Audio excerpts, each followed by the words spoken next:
I've always been pretty passionate about Land Rovers. No. Hold on. I really like this. I know. And I actually need it. You do not need it. I do. But this one is really special. And any other Land Rover, as a matter of fact, just about every other vehicle we've done here pales in comparison to this truck. And that's because this one strikes a very deep chord with me, simply because it was owned by Rob Stewart, who was the creator, director, producer, cameraman for the amazing documentary film Sharkwater. What he did was really important and something that I have always also believed in. You know, I was involved in conservation for many years. I was a wildlife artist, and I worked with saltwater animals for a long time as well. And he made a big impact. Dozens of countries illegalized shark finning in their waters because of this guy. Probably one of the most successful environmentalists of all time. What else was he going to do? What else was he capable of?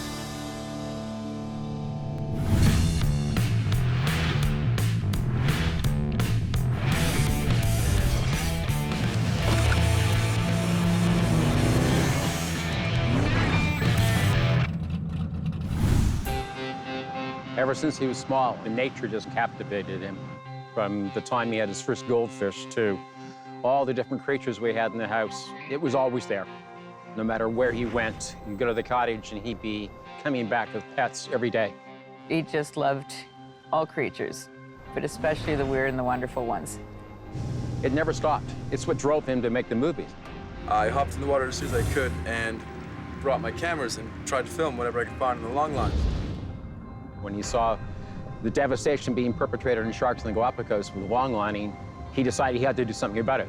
He made this movie that just basically changed the world, galvanized people to help fight and save for sharks. So we're going to use this new technology to go deeper than we've ever been before, to film a creature that people have rarely seen in the wild, the sawfish, one of the most endangered sharks in the world. So unfortunately, he was working on sharkwater extinction. He was shooting the scene in Florida. He was diving with a rebreather, which is something wildlife photographers underwater really want to use because the bubbles will scare away sharks. The rebreather, there's no sound. It's totally silent. He was following the lead of an instructor and should never have gone down for the third dive. And it resulted in just an absolutely tragic accident. One of the divers got in trouble on the surface. People all rallied to help him. And evidently Rob was down below waiting, and then he just disappeared. They never saw him again. His body was found 3 days later. It was tragic. It was the worst day of my life. He should never have died. We miss him. We'll miss him terribly. forever. There's a day that goes by that we don't think about him. He had this in California. He was living down there, and this was his favorite vehicle. He put a roof rack on it, so he put his pelican cases on top. He put a surfboard in the back if he wanted to go surfing with he and his dog. That thing became an everyday vehicle for him. He loved it. He took it all over Africa, all over Australia, and I think he saw the beauty and the utilitarian aspect of it. It could just do anything. He thought about selling it, but he couldn't bring himself to do it, and always wanted to do some kind of a restoration on it, to, bring it back to its glory. His opinion was, restoring something is more environmentally friendly than buying something new. And in that, he's not wrong. The car did sit in Malibu for quite a long time. And in the dust on the car, people would write love messages. I decided that I would bring it back to Toronto, dust and all, and sent an email to David Grainger and said, I want to do something with this vehicle that's a little bit unique. Can you help me? And he said, absolutely, we want to do this.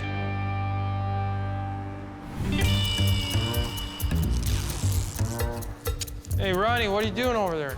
Taping up this engine. Masking her up for a fancy paint job. Is it gonna go orange again, or? Yeah. Nice. Tim Hortons coffee cup. Stuffed in the end of the crank here, keep the paint out. Works perfect.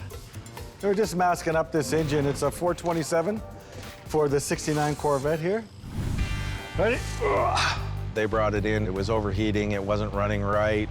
He had hardly put any miles on it really over an 8 or 10 year period. We pulled it apart and found out that this motor had been blown real bad. He had it rebuilt years ago, and somebody had tried to fill the block with epoxy or some sort of substitute metal product. So we found another engine block, and we just transferred all the parts from the old engine to this new engine here now. And now we're gonna paint it nice and put it back in the car. It's known as Chevy Orange, but that's the way Chevrolet painted all their engines. So for no other reason other than that's what they did at the factory. Looks good.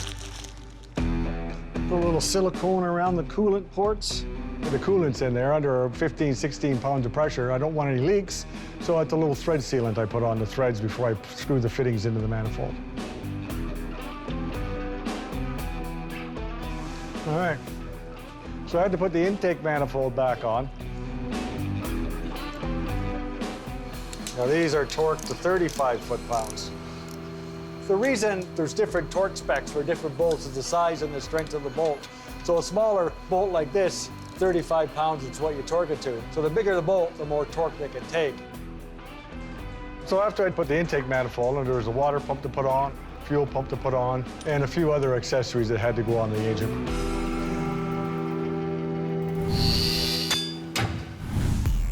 The Defender doesn't need to be torn down and completely rebuilt, so we're not restoring, we're refurbishing. We're gonna, do some paint work on it, do any mechanical work that it requires, go over the frame, make sure everything's fine underneath, there's no corrosion damage of any sort, and the interior. So, he bought it in Montreal, Canada, and the chap who had owned it before him had put a Louis Vuitton style interior in it. So if you like Louis Vuitton handbags, I guess it's a good fit. The first owner was entrepreneur and TV personality Vincenzo Guzzo, also known as Mr. Sunshine. And he's quite a car collector. I'm asked often how many cars I have, and all I can tell you is I have a lot of cars. Enough that if they were dogs and they needed to be taken out for a walk, I'd be spending the whole day taking a walk. So this is a California T. Basically, it's a customized edition under Mr. Sunshine. You can see the yellow calipers. Same thing with the front. It's got yellow stitching, all black car with yellow stitching. It's got the little badge in the back also under the Ferrari sign that it says it's a Mr. Sunshine edition. When I got the Defender 90 in 1997, it was the last year that it was legally imported in the country. Because Land Rover did not have airbags, it needed to do an extensive crash test. In Europe, the car's always been seen as a working truck and not necessarily as a civilian, everyday soccer mom kind of truck. So the car stopped being imported in the country. And I kept it for about, I would say, 7 or 8 years until I disposed of it to a friend, right? And the friend was Rob. Brian and Sandy Stewart are very close friends of mine. We work intimately in the movie business together. Vince Guzzo had this Defender 90 in his driveway, and Rob saw it and said it was fantastic. Isn't that great? And so he bought the Defender, and he had it here for probably about a year. Then he moved to Malibu and took it to Malibu. He loved the car. What he hated about the car was the Louis Vuitton leather finishing. And many times he had said to me, "I'm gonna take it out." And I said, "Don't you dare." I was a decently high-ranked customer at Louis Vuitton, and somebody found me enough cloth to be able to do those Louis Vuitton seats. Rob fit the image of, I'm an environmentalist, I gotta make the planet a better place, and here he comes up with a Defender that's all Louis Vuitton inside, and so everybody's confused. Rob was always like, red of embarrassment when he drove that car. It is looking a little shabby, and one of the issues they want is for us to go through and completely put basically an original interior in this.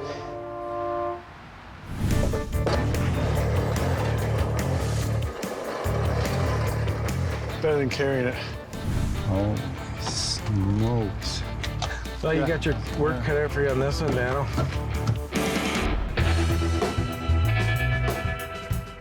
We got a new harmonic balancer for this engine. The other one was separated. I got to pull it into place. Well, the harmonic balancer, what it does is absorb vibrations within the engine. Every time that one of the cylinders fires, it absorbs that impulse and sort of just makes everything run smoother. Mostly harmonics is what it's dealing with. There we go. That's it. Oh, see a flush here. So it's all the way in. I'll put the flywheel on it and the clutch assembly. It's kind of heavy, this thing. It's a flywheel. Okay, now I need the clutch. We're using the old clutch on this one. It's in good shape, so yeah, just putting it back. This is the clutch assembly here pretty well. The pressure plate, the clutch disc, and then the flywheel. So this disc gets sandwiched in between the flywheel and the pressure plate. Like the clutch will last a long time if you don't abuse it. So if you're somebody that rides the clutch, you know, and you're leaving your car on a hill and using the clutch to maintain your position there, you're just causing too much friction heating because it starts to burn up the clutch disc. If you abuse it, you can burn it out in 100 kilometers, or it can last 300,000 kilometers if you know how to drive a standard properly. All right, with a little luck now, it all goes together. Pump. What I should do is get the transmission, do a trial fit, make sure it goes in nice.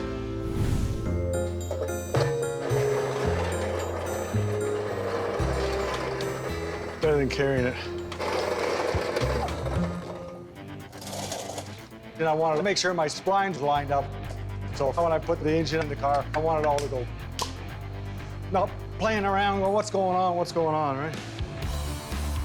There, look at that. So now you can see it's in neutral, we can turn it. We put it in gear. It's locked up. So that's what I wanted to make sure, that my splines were lined up and everything was gonna go. In it goes. What is this car? Ah. It's going, Dan. It's going. Well, pick a number. Which one do I want to work on? Oh, it's this one here. So we're working on this 97 Land Rover Defender. We're putting a new interior in it. Oh, smokes. What do we got here? Wow. We're just going over everything to see what needs to be replaced. The Louis Vuitton material that was in there, it's not really automotive vinyl, so it didn't really last that well. That's why it's all peeling and flaking. The sun's very hot, so you have to have the right vinyl to use on the inside. But yeah, like this is just all Velcroed on and stuff. And then there's not a lot that's even sewn together, it's just glued, like. Oh, really? Yeah. Oh, they even have a heated seat in it. That's the wire. I like they make the glove box look like a purse. Yeah. But I've gone over the top. There's some shrinkage. The corners aren't lining up so well, so it's not going to hold the water out as well as it should. A little bit. Should be all the way in, so it's just shrunk. Usually on convertible tops, they do shrink because the heat, when it's black like that, there's no way of stopping it. So all that has to be designed to be a little bit bigger. It keeps the water out. Okay, I'll leave you with it. So Yeah. you got your work cut out for you on this one, Dano. Handles the road a little faster. I mean, we're only doing almost 60 miles an hour. And it's a pretty refined vehicle, really. Yeah, it does. That's not f***ing gonna work when it's going crooked like that. Now we gotta take the whole frickin' engine back out again. Oh,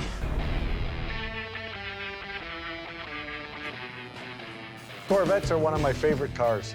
My dad had a 1969 Roadster when I was like 15 years old, so next to 16, when I got my driver's license, the Corvette was gone, so I never got to enjoy that car. I've been fortunate enough to work on 3 Corvettes this year.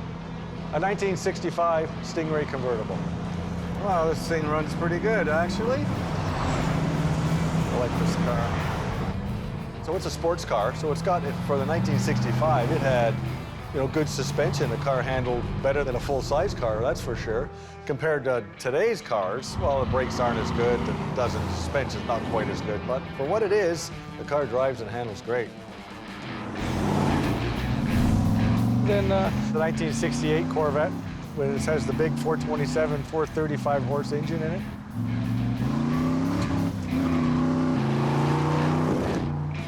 So that's the highest horsepower engine you could get that year.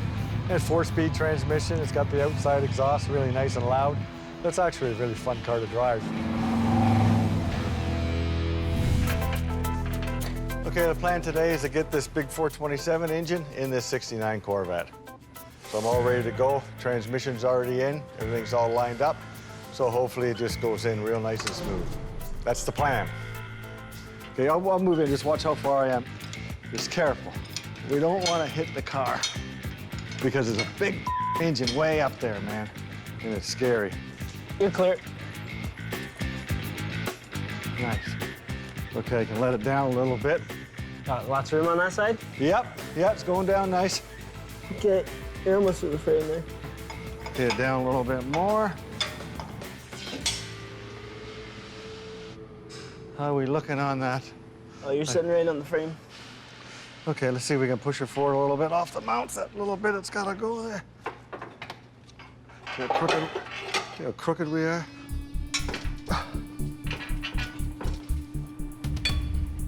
It wants to go crooked all the time there, doesn't it? Yeah, it does. That's not f***ing gonna work when it's going crooked like that. Holy. That's the f***ing problem right there, the stupid fuel pump. It's hitting the side of the control arm here. And to take the fuel pump off now, we gotta take the whole frickin' engine back out again. We're so close, man. We're so close. Okay, we gotta get that pump out of the way. That's all there is to it.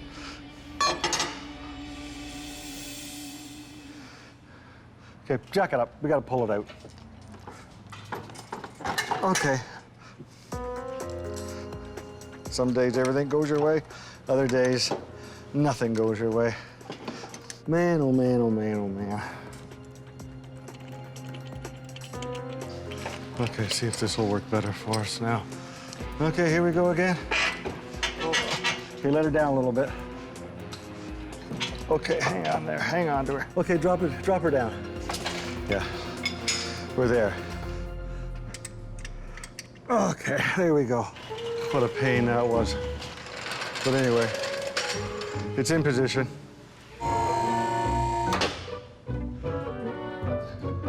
Okay, that's it, she's in. Cut. I spoke to the owner of the Defender this morning, and he thought that it'd be a good idea if I took it for a run, because I know Land Rovers fairly well. I don't know Defenders as well, because they're not very common. Well, all the modern conveniences. Not used to that in a Land Rover. We'll check brakes and just do a thorough investigation of the truck. Parking brake light is flickering. And then we'll make our list of have-to-be-dones and if you want to have it done. Alrighty, off we go.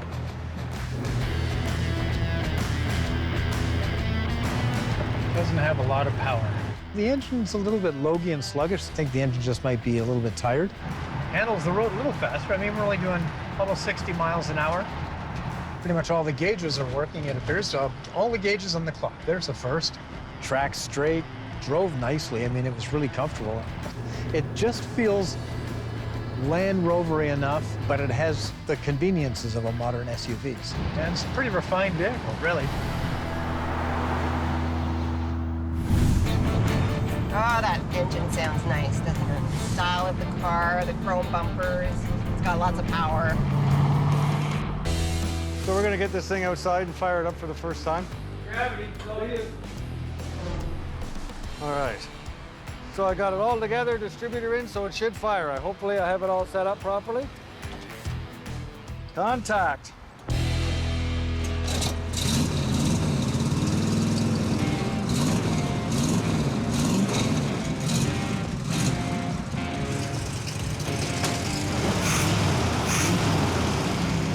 Yeah, fired up right away, which is good. So it means I have the distributor set perfect and everything. So put the hood on it and take it for a road test. I've done enough Corvette road tests this year, so Janice has volunteered. So you're gonna take this for a little road test? Yeah, I haven't driven a Corvette for a little while, so. Oh, I like these Corvettes. Yeah, me too. We just put a fuel injection system on it, so Yeah. we want to make sure that it's idling fine and it's responsive and it's just running properly. Okay, well, I'll let you know how it is.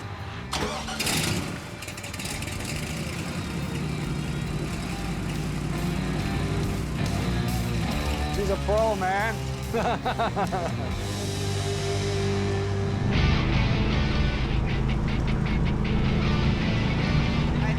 I don't mind giving it a test drive. I mean, it is a 1969 Corvette big block after all, so I'm in.